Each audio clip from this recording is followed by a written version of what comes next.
एक समय की बात है। एक अकेली महिला थी जो एक बच्चे की लालसा में थी।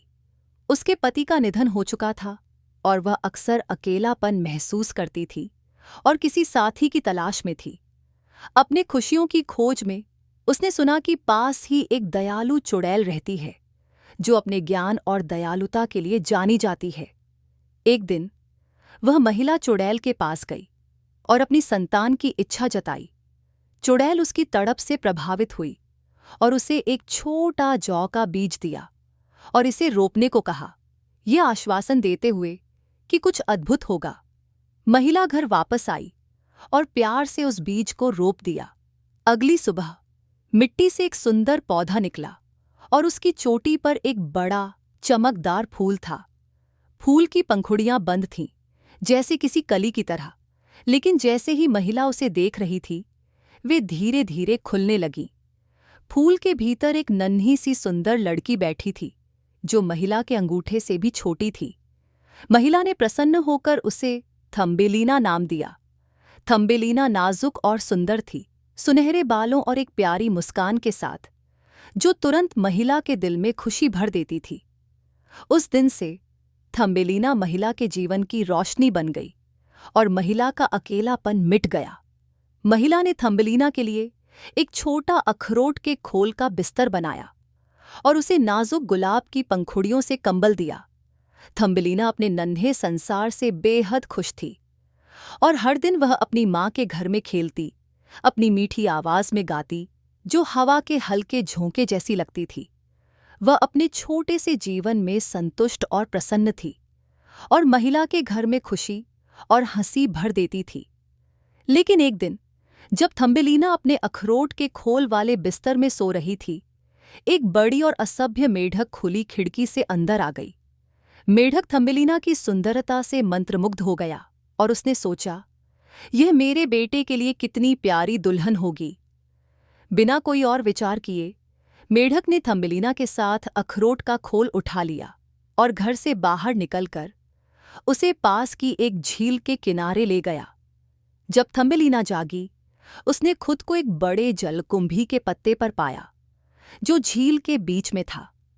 वह चारों तरफ से पानी से घिरी हुई थी और वहां से भाग नहीं सकती थी। मेढक वहीं खड़ा था, अपने बेटे के साथ इंतजार कर रहा था, जो शर्मीला और अजीब सा था। थम्बेलिना ने डर से कांपते हुए देखा कि मेढक ने उसे बताया कि वह उसके बेटे से शादी करेगी और उनके साथ गंदे दलदल में रहेगी। घर और अपनी माँ से दूर जाने का ख्याल उसे बहुत दुखी कर गया। थम्बेलिना की परेशान हालत देखकर झील में तैरने वाली मछलियों का एक समूह उसके पास आया। उसके प्रति दया का अनुभव करते हुए उन्होंने मदद करने का निर्णय लिया। मछलियों ने एक साथ मिलकर जलकुंभी की डंडी को काटना शुरू किया, जब तक कि वह टूटकर पानी में बहने नहीं लगी, और इस तरह थम्बेलिना तैरते हुए दूर निकल गई। जलकुंभी के पत्ते को खींचने में एक सुंदर तितली ने भी उसकी मदद की। थम्बेलिना ने तितली के नाजुक पंखों को पकड़कर राहत महसूस की, क्योंकि वह दलदल से दूर निकल रही थी। लेकिन उसकी समस्याएं अब भी खत्म नहीं हुई थीं। जैसे ही वह तैरती हुई आगे बढ़ रही थी, एक भौंरा उसे देखता है और उसकी सुंदरता से प्रभावित हो जाता है। अचानक वह थम्बेलिना को पकड़कर जंगल में ले जाता है। थम्बेलिना डर गई थी, लेकिन भौंरे ने उसे आश्वासन दिया कि वह उसे केवल अपने दोस्तों को दिखाना चाहता है। हालांकि जब उसने अपने दोस्तों को थम्बेलिना को दिखाया, तो उन्होंने उसकी असामान्यता का मजाक उड़ाया और कहा कि वह एक सच्ची भौंरी नहीं है। शर्म महसूस करते हुए भौंरे ने उसे जंगल में छोड़ दिया और उड़ गया, और थम्बेलिना एक बार फिर से अकेली रह गई।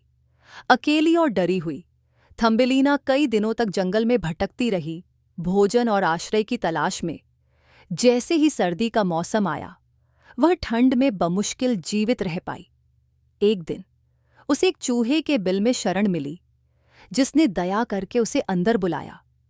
चूहा दयालु था और उसने थम्बेलिना को खाना और ठहरने के लिए जगह दी। थम्बेलिना बेहद आभारी थी और उसने चूहे की मदद करते हुए घर के कामों में उसका हाथ बटाया। समय बीतने के साथ चूहे ने थम्बिलीना को बताया कि उसके पास एक अमीर और प्रभावशाली तिलचट्टा पड़ोसी है जो अक्सर मिलने आता है। जब तिलचट्टा थम्बिलीना से मिला तो वह उसकी दयालुता और सुंदरता से प्रभावित हो गया और जल्द ही उसने उससे विवाह का प्रस्ताव रखा। चूहे ने इस प्रस्ताव को खुशी से स्वीकार कर लिया और शादी की तैयारियां शुरू कर दी। थम्बिलीना दुखी हो गई। वह अंधेरे सुरंगों में तिलचट्टे के साथ रहना नहीं चाहती थी, जहां उसे सूरज की रोशनी और फूलों की सुंदरता से दूर रहना पड़ता। लेकिन बिना किसी और विकल्प के उसने मजबूरी में हाँ कह दी। एक दिन जब वह तिलचट्टे की सुरंगों में घूम रही थी, उसने एक घायल गौरैया को देखा जो ठंड से लगभग मर चुकी थी। थम्बिलीना का दिल पिघल गया और उसने तिलचट्टे की मर्जी के खिलाफ गौरैया को वापस चूहे के बिल में लाकर उसकी सेवा की। जैसे ही वसंत आया, गौरैया ने अपनी ताकत वापस पा ली और थम्बिलीना के प्रति कृतज्ञता व्यक्त करते हुए उसे अपनी पीठ पर बिठाकर दूर एक गर्म और सुंदर स्थान पर ले जाने की पेशकश की। थम्बिलीना ने पहले हिचकिचाई, लेकिन उसे एहसास हुआ कि यही उसकी शादी से बचने का एकमात्र मौका है।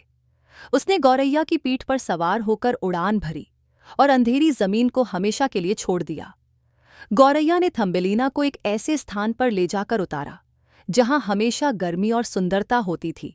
उसने देखा कि चारों तरफ हर रंग के फूल खिले हुए थे। वह जगह किसी स्वर्ग से कम नहीं थी।